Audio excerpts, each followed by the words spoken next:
Rayalaseema CSI డయాసిస్లో ట్రస్టుకు సంబంధించినటువంటి ఆస్తులను దారాదత్తంగా లీజులకు ఇస్తూ ఉన్నారు. అర్హత లేనటువంటి వాళ్ళు లేకపోతే తప్పుడు సమాచారం ఇచ్చి లీజులు తీసుకుంటున్నారు. దానికి పూర్తిగా ఈ డయాసిస్ బిషప్ గారు సహకరిస్తానని చెప్పి ఆధారాలతో సహా కమిషనర్ గారికి, రిజిస్టర్ ఆఫీసులకు, కలెక్టర్ గారికి ఇచ్చారు. కానీ ఇప్పటి వరకు దాని మీద ఎలాంటి చర్యలు లేవు. అంటే దాన్ని లీజు రిజిస్ట్రేషను లక్షల రూపాయలు పోసి చేయించినట్టుగా డాక్యుమెంట్స్లో క్లారిటీగా ఉంది. వాటికి అంటే అనాథ పిల్లల కోసం మేము ఇస్తున్నామని చెప్పి ఓ పక్క చెప్తా పెద్ద ఎత్తున కమర్షియల్ కాంప్లెక్స్ కట్టారు. ఇంకో పక్క ట్రంక్ రోడ్లో అంటే సిఎస్ఐ ముందు భాగంలో 7 రూములు కట్టారు. 7 రూములకు 3,000 వంతున చర్చికి కడుతూ 25,000 వంతున అక్కడి నుంచి వ్యాపారస్తుల దగ్గర వసూలు చేస్తున్నారు.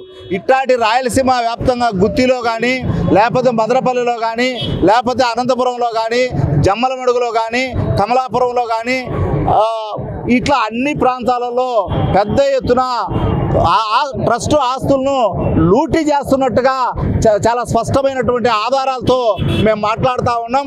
ఇది సరైనటువంటిది కాదు. అంటే క్రిస్టియన్ సమస్య సిఎస్ఐ కొన్ని స్వాతంత్రం కంటే ముందు నుంచి ఈ రాయలసీమలో వెనుకబడినటువంటి ప్రాంతంలో పేద దళిత విద్యార్థులకు, బీసీ విద్యార్థులకు, మైనారిటీ విద్యార్థులకు చదువులు చెప్పి నాణ్యతమైనటువంటి చదువులు చెప్పి ఈరోజు ఎంతో ప్రయోజకులను చేసినటువంటి గొప్ప సంస్థ. రాజశేఖర రెడ్డి కూడా జమ్మలమడుగులో ఇదే సంస్థలో చదువుకొని రాష్ట్ర ముఖ్యమంత్రిగా కూడా ఎదిగాడు. అట్లాంటి సంస్థను ఈరోజు ఈ బిషప్ గారు సర్వనాశనం చేస్తా అన్నాడు. దాంట్లో పనిచేస్తున్నటువంటి ఉద్యోగస్తులను చెప్పా పెట్టుకుని ఆయనకు వ్యతిరేకంగా మాట్లాడితే తక్షణం తొలగించే కార్యక్రమం చేస్తున్నాడు. ఫాస్టర్లను తొలగించే కార్యక్రమం చేస్తున్నాడు.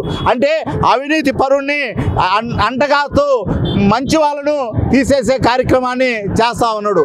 ఇదే లలిత జ్యువెలర్స్కు వెనకాల 1 ఎకరా 22 సెంట్లు ఇవ్వడానికి ఆ పక్కకు దారి పెట్టి ఆ స్కూల్ను తొలగించాలని, అక్కడ ఉన్నటువంటి హాస్టల్ను తొలగించాలని ఓ పెద్ద కుట్ర జరుగుతూ ఉన్నది.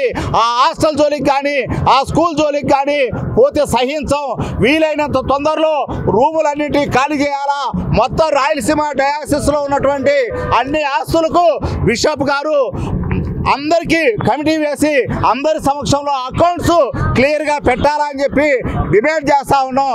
అట్లా కాకపోతే మొత్తం అంతా పర్యటన చేసి ఎక్కడెక్కడ ఎంత అవినీతి జరుగుతుందో అంత అవినీతిని రాయలసీమ ప్రజలకు చూపించడమే కాదు, రాయలసీమలో ఉన్నటువంటి సిఎస్ఐ ట్రస్ట్ ఆస్తులను 1 రూపాయిని కూడా పోకుండా కాపాడుకునే బాధ్యత ప్రజా సంఘాలది, అట్లాగే క్రిస్టియన్ అన్ని సంఘాలది అని చెప్పి మేము డిమాండ్ చేస్తూ ఈరోజు ప్రాథమికంగా నిరసన కార్యక్రమం చేశాం.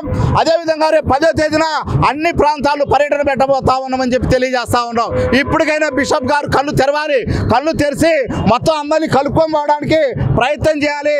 అట్ట కాకుండా తన సొంత సొమ్ము అంటే తన తల్లిదండ్రులు లేకపోతే తన ముత్తాతలు సంపాదించిన ఆస్తుల్లాగా ఎవరికంటే వాళ్ళకు దారాదత్తం చేస్తే సహించమని చెప్పి ఈ సందర్భంగా తెలియజేస్తా ఉన్నాం.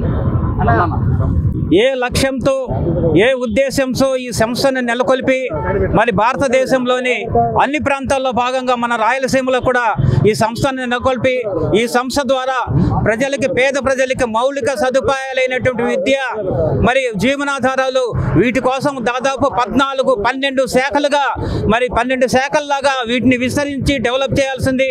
విద్య నుంచి, ఆరోగ్యం నుంచి ఇటువంటివన్నీ కూడా ఈ చేసే క్రమంలో మరి ప్రథమంగా విద్యకు ప్రథమ గుర్తింపు మరి ఈ సంస్థల ద్వారానే వచ్చాయి.